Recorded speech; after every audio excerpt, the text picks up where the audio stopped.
পৃথিবীর সবচেয়ে উচ্চারিত শব্দগুলোর একটি হচ্ছে টাকা। টাকার পাহাড়, টাকা হাতিয়ে নিয়েছে। ডলার এখন শুধুই ডলার, টাকার খেলা। টাকা কামানোর অনেক টাকার তামাশ কত। সকাল থেকে রাত পর্যন্ত আমরা টাকার জন্য দৌড়াই, টাকার জন্য চিন্তা করি, টাকার জন্য সম্পর্ক বানাই, আবার টাকার কারণে সম্পর্ক ভাঙি। সকালবেলা ঘুম থেকে উঠে বিল, বাসা ভাড়া, স্যালারি, ইনকাম, দিনের অর্ধেক কথোপকথন ঘুরতে থাকে টাকার চারপাশে। মানুষ টাকার জন্যই বাঁচে, টাকার জন্যই মরে, টাকার জন্যই নিজের নীতিকে হত্যা করে। কেউ আবার টাকার লোভে ব্যাংক পর্যন্ত ডাকাতি করে ফেলে। কেউ বলে টাকা দিয়ে প্রকৃত সুখ কেনা যায় না, আবার কেউ বলে টাকা থাকলে সবই সম্ভব। যদি টাকা দিয়ে সুখ কেনা নাই যেত, তাহলে মানুষ এত অন্ধের মতো টাকার পেছনে ছুটতো কেন? আবার অন্যদিকে আমরা দেখি অনেক ধনী মানুষ, বড় গাড়ি, বড় বাড়ি, বিলাসী জীবন, তারপরও চোখের নিচে কালো দাগ, মুখে অদৃশ্য শূন্যতা। যদি টাকাই সুখ হতো, তাহলে তো তাদের সব থেকে বেশি আনন্দে থাকার কথা, তাই না? তাহলে সমস্যাটা কোথায়? আসসালামু আলাইকুম বন্ধুরা, আমি আব্দুল্লাহ আল ইয়াসির, স্বাগতম জানাচ্ছি আমার চ্যানেল ইচ্ছা আলোতে। আজকে আমরা যুক্তি, গবেষণা ও বাস্তবতার আলোয় খুঁজে দেখব টাকা আর সুখের সম্পর্কটা আসলে কতটা গভীর। আর টাকা দিয়ে কি প্রকৃত সুখ কেনা সম্ভব? যদি কেনাই যায়, তাহলে প্রকৃত সুখের দাম কত? তো চলো বন্ধুরা, আর দেরি না করে শুরু করা যাক আজকের ভিডিও। শয়তান আদমকে দেখে বলেছিল, আদম সন্তান কখনোই পুরোপুরি সুখী হবে না, কারণ মানুষ সবসময় যা পায় না তার পেছনেই ছুটে। গরিবভাবে টাকা থাকলে সুখী হতাম, ধনীভাবে শান্তি থাকলে সুখী হতাম। টাকার অভাবে একটা মধ্যবিত্ত ফ্যামিলিতে কথা কাটাকাটি, ঝইঝগড়া চলতেই থাকে। মধ্যবিত্ত পরিবারে টাকার অভাব সবসময় চিৎকার করে আসে না, অনেক সময় নিঃশব্দে ঘরে ঢুকে পড়ে। একটা মোবাইল দরকার, কিন্তু তার জন্যও টাকার প্রয়োজন। আরামদায়ক বিছানা দরকার, কিন্তু তার জন্যও টাকার প্রয়োজন। আইসক্রিম খেতে মন চাচ্ছে, কিন্তু টাকার অভাবে সেই ইচ্ছাটাকেও বিসর্জন দিতে হচ্ছে। টাকার অভাবে মানুষ উন্নত হাসপাতাল পায় না, উন্নত ডাক্তার পায় না, উন্নত চিকিৎসা পায় না।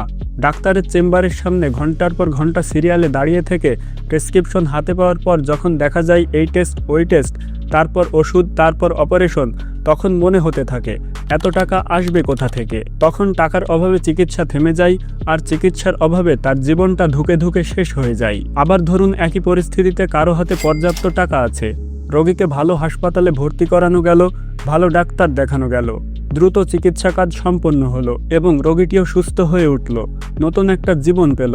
তাহলে কি জীবন টাকার কাছে বিক্রি হয়ে গেল, নাকি কষ্টের জীবনে টাকা দিয়ে সুখ কিনে আনা হলো? গবেষণা বলছে টাকা ও সুখের একটা পজিটিভ যোগসূত্র রয়েছে।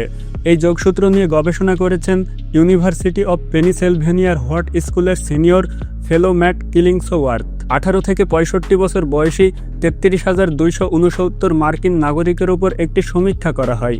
তাদের প্রত্যেকেই কোনো না কোনো সেক্টরে কর্মরত আছেন এবং বছরে তাদের পারিবারিক আয় $10,000। এই গবেষণাটির জন্য কিলিংসওয়ার্থ ধনী ব্যক্তিদের তথ্যও ব্যবহার করেছেন এবং এই সমীক্ষা থেকেই জানা গিয়েছে যাদের আয় বেশি তারা নিম্ন আয়ের মানুষের থেকে অনেক বেশি সুখী। কিলিংসওয়ার্থ জানিয়েছেন, ধনী ও কম রোজগারের ব্যক্তিদের মধ্যে সুখের সামগ্রিক পার্থক্য রয়েছে এবং পার্থক্যটাও বেশ চোখে পড়ার মতো।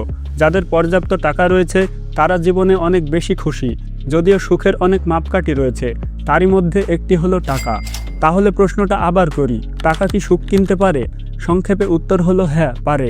তবে সুখী হওয়ার জন্য টাকার উপকরণ প্রয়োজন, যেমন সুন্দর বাড়ি, আরামদায়ক বিছানা, মোবাইল, পর্যাপ্ত পুষ্টিকর খাবার ইত্যাদি।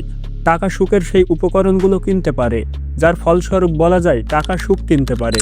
কিন্তু সুখের অনুভূতি তৈরি হয় তোমার ভেতর থেকে। টাকা অনেকগুলো সমস্যার সমাধান করতে পারে, কিন্তু জীবনের সব সমস্যার নয়, কারণ মানুষের কষ্টের বড় অংশ শুধু অর্থনৈতিক নয়, মানসিকও।